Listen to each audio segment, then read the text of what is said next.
Purpose, and I have Monica here with me today, who will do a little introduction on herself, and then we'll dive right in.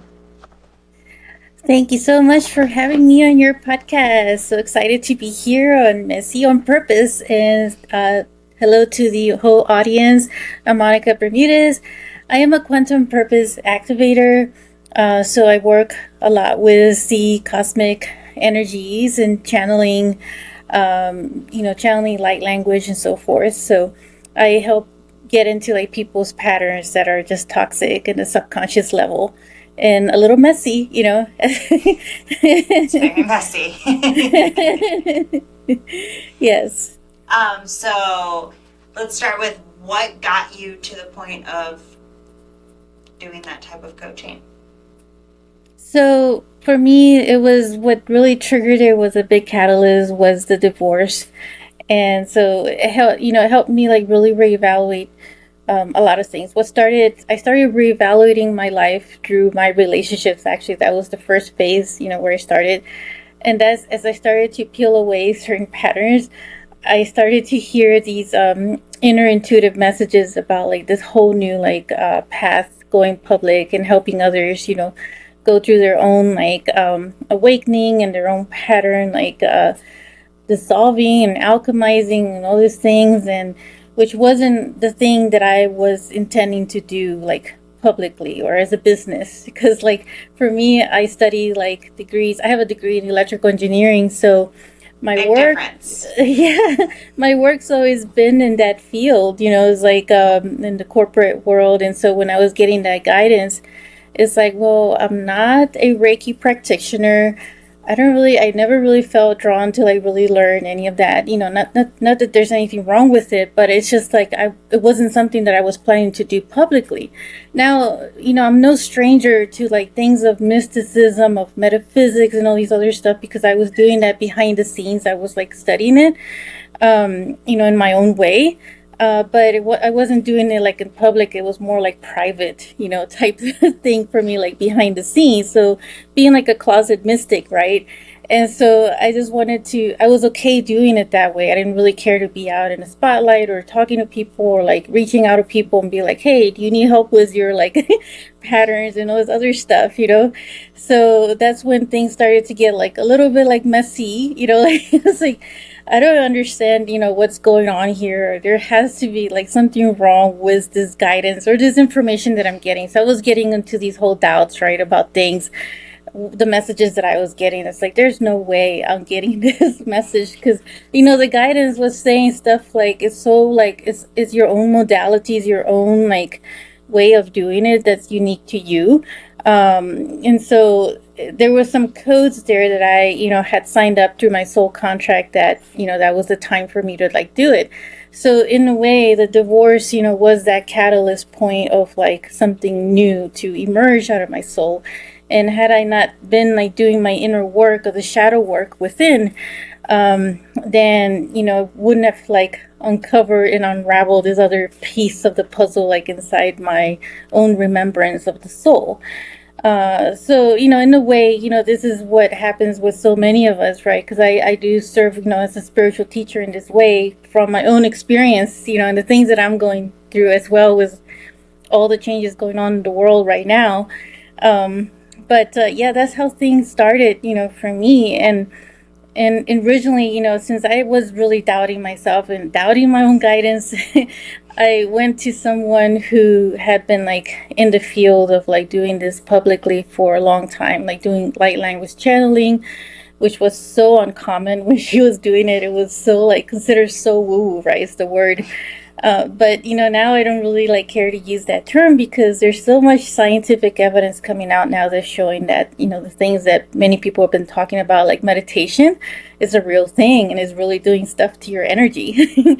And but when I went to this other person at the time, she said exactly like she knew nothing about me, and she said exactly what my guidance was telling me. So I was like, okay, well, that's validation enough. So now you have my attention. So now I just talk to my own guidance as my own like divine executive team. Yeah. So, what does your coaching look like? For me, it's like really about the empowerment of others. So really like helping others to really tap into their own energy field, to their own remembrance, using the light language channeling to assist with that. So letting the energy do its work and go into like a much deeper dive into their subconscious areas that they're probably not so aware of, where it does clear up a lot of the DNA aspect of like what's encoded. It's like we're programmed, you know. It's like, you know, it's a software for our body, you know, like in a DNA level where we've been programmed subconsciously, where there's been like sabotaging patterns getting in the way of like keeping us in lack or keeping us in doubt, keeping us, you know, afraid of things. And this is just like the energy of just pretty much unraveling that code or reprogramming it so that it can like start to alchemize and shift into like its own new programming. So it's more like a co-creation space with the other, right? To also like, as things are being cleared up, that is also assisting them to also reprogram themselves with their own vows, new stories, and, you know, dissolving some of those trauma energies that have been getting in the way of like, you know, wanting to serve your purpose in a different way in your mission. um, and also like just have like a well-being, like in general, just have a healthy life, you know, just like a good relationship with someone else as well. You know, in some of the sessions that I've had with some of the clients, has been a lot of emphasis on the heart because it's the key to so many things. It's more multidimensional than we think. You know, it's not just a romantic heart. And even like scientists are starting to discover a lot more about the heart's electromagnetic energy and how it connects to so many others. And so every time when I was like working with clients, you know, and helping them, like I've assisted some people who have been like married and feel like they're still disconnected, like they feel like they can't really open up to like love, because they feel like there's a wall, you know, like something is like shielding it, and they can't explain why. It's not that their relationship is bad in any way, and so they feel like there is something there that's just kind of like tapping into this wall. They can't really expand and open their heart. And so in those instances, I've helped so many of them just really expand their heart into a big way where they can actually feel like reconnected in their own body. So I do bring in a lot of these unique encodements with that, and it's helped, you know, really like enhance the relationship that they're in. What are some specific common tools that you use when you're coaching somebody? So somebody signs up with coaching with you, like where do you dial in what the issues are, and then like what are some tools you use for different situations? Yeah, so for that, like it's more about the energy doing the work. So a lot of my coaching is really just assisting them with what the energy is doing with them. In most cases, though, you know, what I do practice a lot of journaling and also like assisting them to develop their own declaration and their own proclamation that is unique to themselves and to really reprogram themselves in that way. So in each case, though, every individual is going to be very different in each of those private sessions to whatever it is that they're asking for. Like for instance, you know, like if they're asking for like they're feeling there's sorrow, you know, then I want to like focus like on what it is that, you know, they're where this is stemming from. You know, this could be stemming from an experience in this current lifetime where that may have started. And so the energy really does go in deep into like those roots. And so I ask, you know, assistance for some of the loving and light guides to come in, like the Archangel Metatron or Archangel Michael, to also like usher in and help with that directly, or, you know, just help me assist with bringing in like a cosmic master, you know, someone of love and light to come and assist in those sessions. So yeah, so I mean, some of the basic tools, right, are, you know, that have helped are like journaling as well, like doing automatic writing, you know, and giving them like love assignments as well, you know, from that. So like really assisting them in understanding what the energy is doing within their body and what they're feeling as well. Because in most cases, when I do channel the light language transmission, people will say that they feel like something, or some of their ability will come to life, like telepathy in some of those cases. And so I help guide them to like, understanding what's coming up for them. So that's really where I come in with some of that coaching. It's more like an energy coaching type thing. And how does that different? So how does the energy coaching differ from like regular therapy? Because you do have journaling and stuff like that when you go see a therapist. So how do those two differ?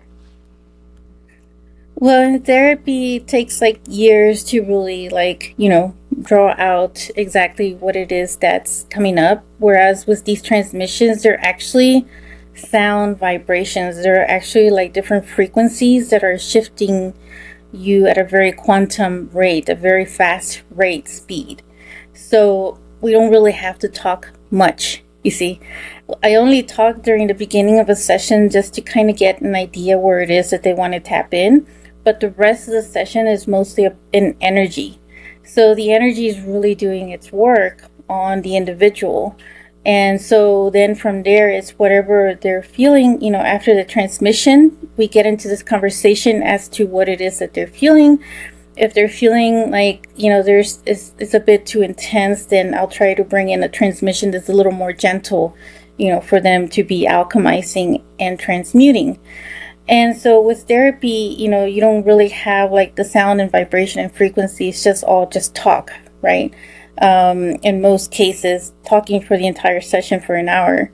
And so for this, it's just really working more with the energy than anything. And so just taking those few minutes, out for them to like give me an idea what it is that they want to do the work and the transmission and the energy and where they want to focus the energy as well. And then from there, the energy does this work.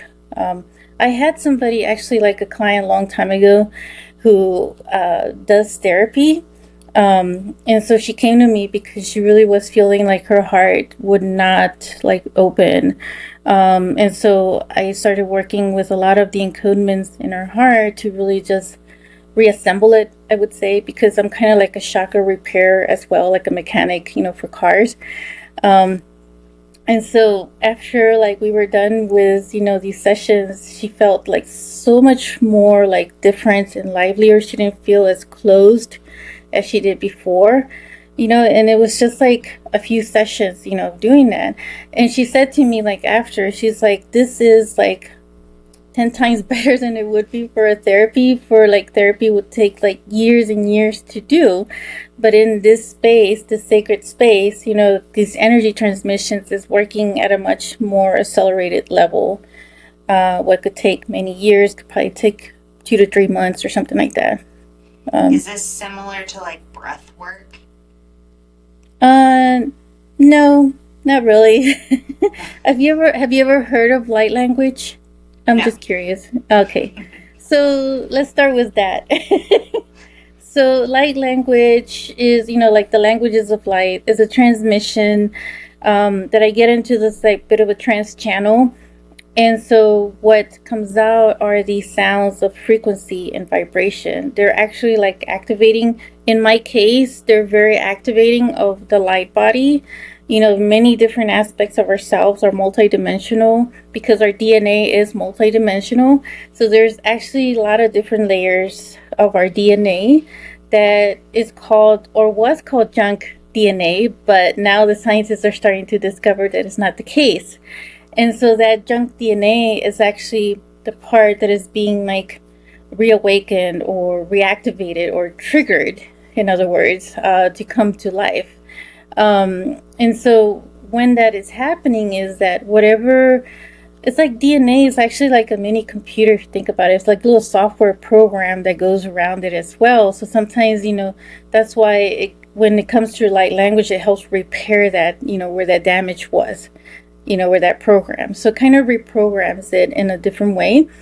And how it works is really like a catalyst. It's not that it's putting anything in you. It's really just catalyzing what you already have, what you already are, you see. And so for people who channel, light language is a very different, comes in different tones and different aspects of our soul. Is like the language of our soul, I would say. And so in a way, I feel like in the future, this is going to be like a common thing for so many people to like actually either speak it or write it, because there's also a writing form as well. And even in some art, like if you look at sacred geometry has like a form of light language, but it's an art. I don't know if you've ever seen the sacred geometry. No. If you look at, some of these, like, they almost look like mandalas, but except that they have like all these different shapes, and they move around in their own different ways. So they kind of reconfigure and shift and change and all this. And these really beautiful patterns, right? If you ever see like Emoto Masuro, the scientist who did research on water, have you heard of him? He did like research on water, like this was many years, where he was doing a before and after, right? The water that was like considered to be like, say, dirty, he would like look at it from a scope, very microscope, and it would see like it would be deformed, you know, aspects of it. And then when, say, for instance, if he would start praying over the water, that same water, and they would do a lot of prayers on it, they would do a comparison and see how it looked under that same, device that they were using to look at the very small molecule of it, right? And they saw these patterns that looked really beautiful, like these crystalline, sacred geometrical patterns to them, like these shapes, the shape forms. And so what they were finding is that the vibration, the frequency, whether that be prayer, right? Because prayer has its own vibration, its own frequency, is that it does change the molecules within you, because we are made mostly of water. So that was the point of his experiments. And so in this case, when you have like different sounds and frequencies that people, when they channel them in their own way, like if they're doing it in a way of an activation, it does really impact, a lot of our body and our structure. So a lot of this is coming to be like mostly common, whereas like 10 years ago when I first started listening to this, to me it just sounded like gibberish, and it was just like, no, it wasn't a common thing, but when I really started to feel it for myself, it's like I really do feel this change in my body, because I was willing to try anything to really shift me out of these patterns that I knew I had, throughout the marriage. And when I had the divorce, I really wanted to make an emphasis to shift it out of me. And if light language was going to help with that, then I was willing to do it, and it did, because it really helped really accelerate, my life path in a different way. I think what took me a while to really step into like a business was because I was like getting in the way and just doubting, what I was supposed to do and how I was supposed to do it, or how is this going to look, so questioning like too much of that. And so that in a way was just getting in the way of what, I was really intending to do to like help and be more of a service. But yeah, so I don't know if that answered your question. That was like a long question. Long answer for that. Kind of. We'll say kind of, because Yeah. I don't fully understand it. But how long have you been doing this type of coaching? I would say for like 5 years now. Yeah. And is it all in person, since it's like energies? No, it doesn't have to be in person. I've done it via Zoom. People still feel it. So how does that work? A Zoom? Yeah. Well, like it could be like from being in person, like, because you said it's about the environment, but like you're in two different environments. So how does that work? Well, this energy can travel like anywhere, like through remote, and so yeah, so like I do it in person too, for those who are in person and willing to do it. But for the most part, I work with a lot of different clients all over like the world. So for me, it's been like virtual, via Zoom. So yeah, just transmissions, just like sitting here with you right now, talking to you, and then getting into the transmission of it, but yeah. Interesting. So what did you do before? You said you were an engineer before? Well, that's my background degree is electrical engineering. Okay. Yes. And then what were you doing? Like, what was your job before you got into the coaching? Well, it's into like project management, systems engineering. Um, so yeah, it's interesting because my background is like electrical engineering, but I also have a degree in business. And so for me, that's why when I talk about vibrational and frequency and the science part of it, it's because I've studied that. It's just that I'm blending it, you see, and I Yeah, understand it what the makes energy is sense doing. Yeah. why you compare things the way you compare them. Yes, so that's why like I understand what the energy is doing, what's really going on with the world and why we're shifting at such a fast rate and why we all feel like all these different symptoms of energy like because when the frequency is moving super fast, and that's what it is, frequency is moving at a pulsating like rhythm of its own. And when it's moving at a very fast pulsating rate, it just really changes our whole physical body because we are all energy. And mostly, a lot of the electromagnetic energy that we are as well. So that's why for me, like, it makes sense in that way. But I try to explain it, to others that so it doesn't sound, too complex. So I try to simplify it, in a better explanation. What there's a movie that's called The Secret.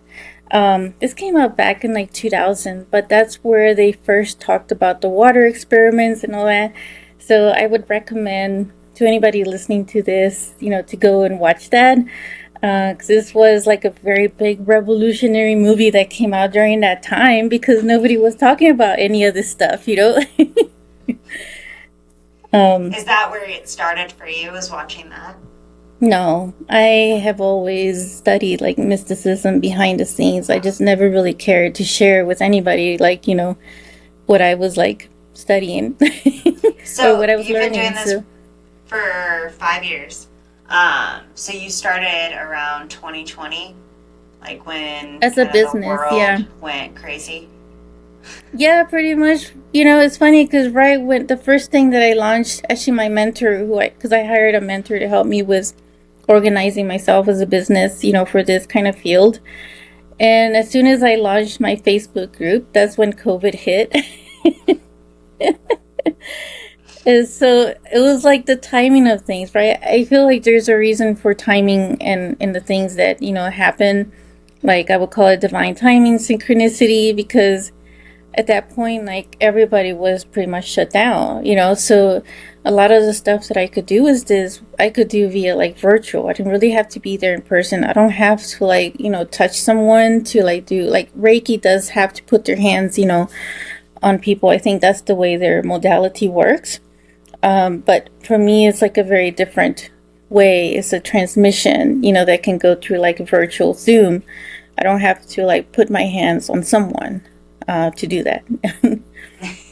Yeah. So it worked out well. It was a good Yeah. segue. Yeah, because it helped me to like launch it in a way and just get myself, started in that way and connecting with people online because mostly everybody was online at that point, uh, What wondering what to were some do. of the struggles that you had running the business? Not even necessarily about the coaching itself, running the business. There's a lot that plays Hmm. into it. The marketing alone. What were kind of some of your struggles and some of the things that you overcame? Yeah, so for me was trying to explain in simple terms without sounding, too scientific or too like spiritual. So just pretty much bringing it together and simplifying it for people to understand and getting the message across, to what it is that people were looking for and support. Um, I think that's common for so many people who are launching their own business, right? Is trying to understand um, what they're looking for to help service, someone else, like to get the results, that they're looking for.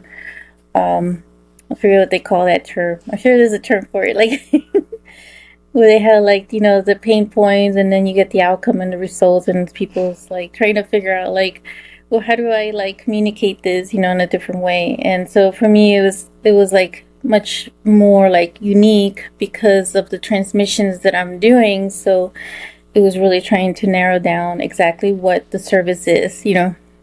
Was it a lot of trial and error on like marketing, like on what you Yeah. would I share? mean, yeah, I think that always goes on, but in time I just learned to just evolve and adapt to it and just say that this is really what I'm going to stick to this title, and just go with it.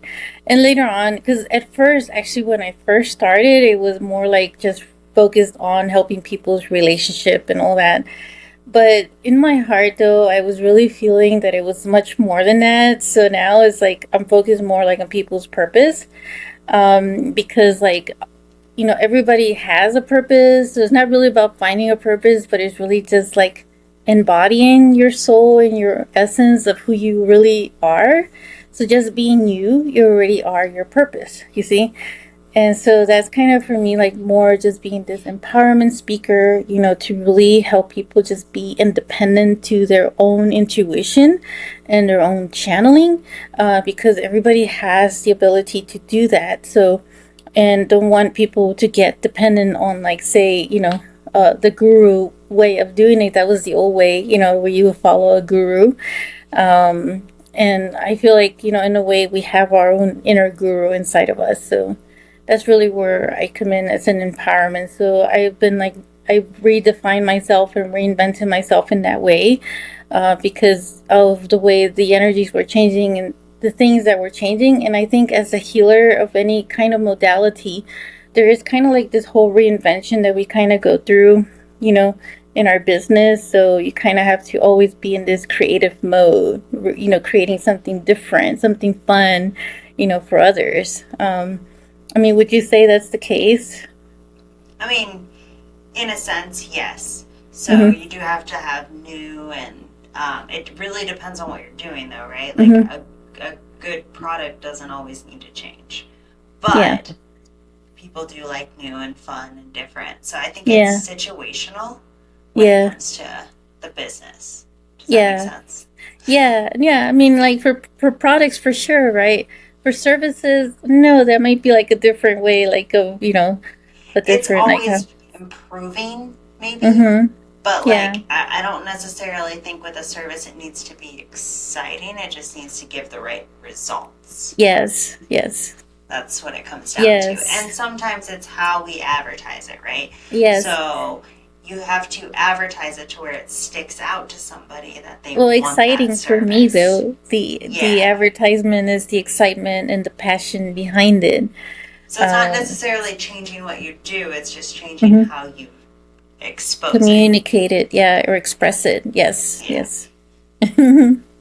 Is there any like advertising type fails you've done? Like you put it out there and you're like, oh, that did not do well. Yeah, I mean, there's been many cases like that. I was like, oh, maybe I shouldn't have like said too much there. And sometimes that could be a problem too. We like say too much. And it's like just get to the point. That's something that I tell myself. Get to the point. What are people getting?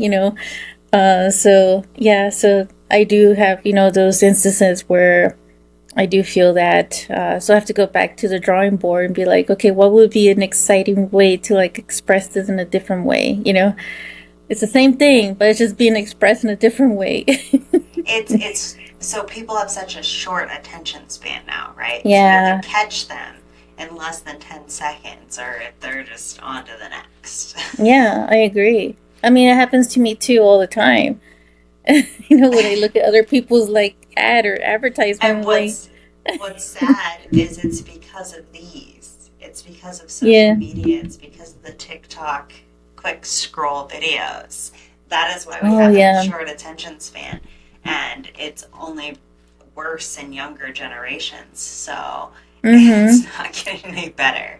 Yeah, it's true. Yeah, you're right. So the social media has evolved and changed, so we kind of have to adapt in a way.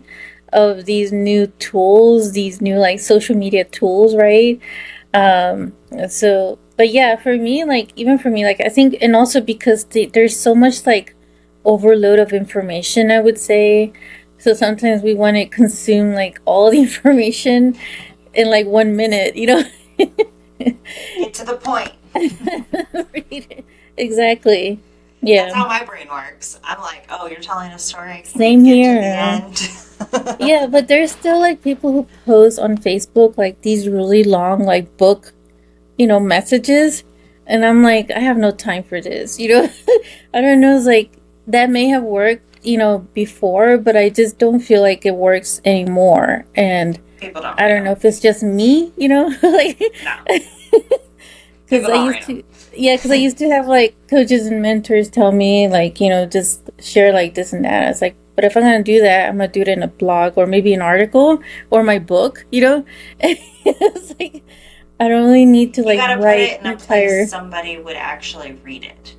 Yeah, The only people exactly. that are reading those long messages on Facebook are boomers. Like, that's it.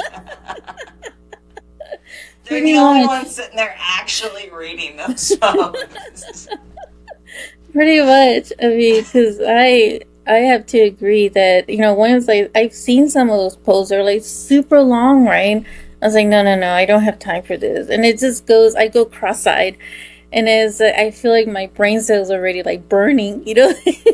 Have you ever read one and you get to the bottom and it's some BS? It wasn't even like their post. It was like one of those ones that was like, Yes, repost this if blah, blah, blah. I I have have seen read, those. this is why I don't read them, is because I get to the bottom and that's there and I'm like, oh, So that's what I something started what special. I started doing is that I start reading the bottom and see, okay, what's the point at the bottom here? Same. I'm like, does this really have a point? Let's see. Yeah. Yeah, so like I'm not gonna waste my time and energy. So if it has a point, I'll read the whole thing. Yeah, you better catch me though. That's the Hmm. thing though. Like you have to catch people with that like Yeah, first sentence, that it's first key true. word. It's so true. Otherwise, we're just gonna keep going. Yeah, because I was like on a call with some other group, right? And he was talking. This one guy was talking about his post because they got like thousands of view people. Like everybody was reading it. So we're like, well, let's look at your post and see what's making it so like eye catching, right? And so his catchphrase on there was the one that got the hook because he said something happened to him. I was like, oh my God, what happened to him? So of course that would get, people's attention. So that right there, if you get that hook on people, they will read it. And so Yeah, that's what I said to him. It's like, oh, okay, that makes sense. you gotta have that hook. Yeah, yeah, Is that exactly. where you do most of your marketing? Is like on social media? Yeah, I started doing more social media and I started to get a little more creative. And that's what I mean, like getting more exciting about my content. So I do post like different things, like certain quotes sometimes. And sometimes I get inspired, like download of information and quotas. I have to put it like in a Canva or like create this really nice, image or something. And some of them have gone viral. Or I do like a full moon mantra that I just did recently that went viral like on TikTok a little bit. Like, so but people like, something that they can have like quick to look at that will make them feel, good in a way as well or be inspired. And so that's where I do bring in some inspirational messages in that way as well. Do you run ads or do you just kind of use social media just as No, I just use social media. I don't really think for me ads hasn't really worked as much. I've tried it, I think, one or twice or something like that, but I never really found it as like a good outcome. I think I think what you has worked for me is just doing my own creative content, and that in itself goes viral by itself. yeah, yeah, you can reach further, I feel like. And then I Exactly. think work better for products. Yeah, it's true. Yeah, you're right. Because people are Yes. like, ooh, I can buy that. They get something. You know what I mean? Yeah, it'd be like Timu or something. Yeah. Yeah. Nothing worse than seeing something you like. Oh, that's cute. And then it's like you click on it and it's Timu and it's like, Exactly. That's happened to me like a million times. Like, oh my god, that looks so cute. I was like, oh, it's Timu. It's like, you know it's not going to look like that when you get it. No, not at all. Whatever that dress, gonna be like a size Barbie size or something. A doll size. Exactly. Oh man. Sorry, Yeah. I can go on rants about anything if you can't tell. So. Yeah, no, I noticed.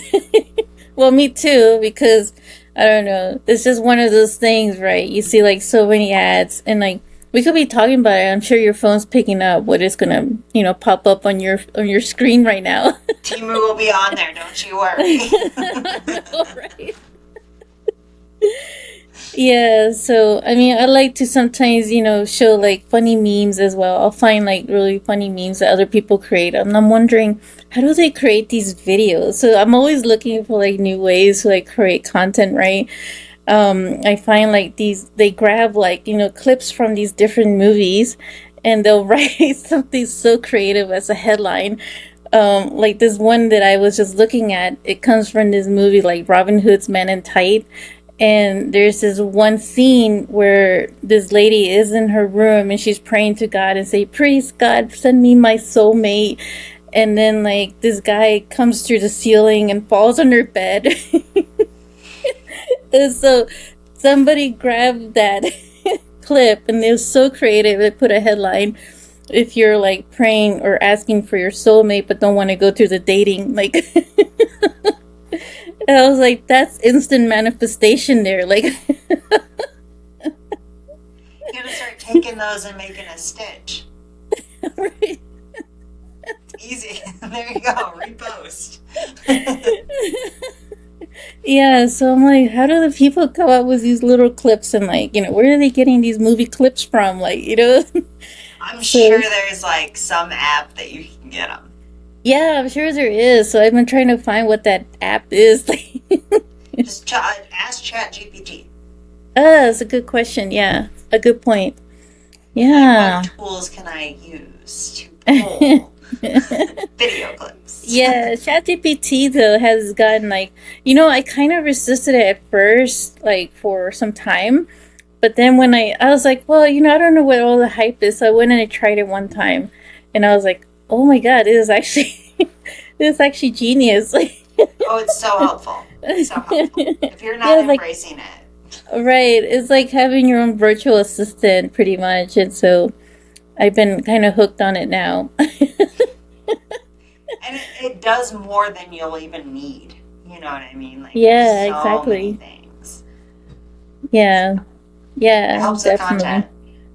Very much. It does help, like, also if you feel like your cells are burnt out and you can't think, like, I know what I want to talk about, like this piece right here and that piece. It helps you organize your thoughts, in that way.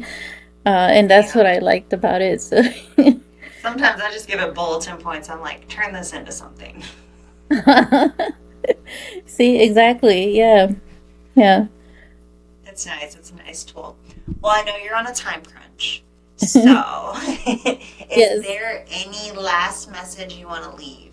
Maybe some spiritual thing that you want to Yeah. I share? mean, I just want to say to everyone that, you're fully capable of so much more than, whatever situation you may be going, as messy as it may seem or overwhelming with all the changes and the chaos going on in the world, that you're fully capable of overcoming those situations. And just know that you are very much loved and are always surrounded by some loving guides. So, do talk to your own inner intuition and tap into your own heart and get those inner guidance message.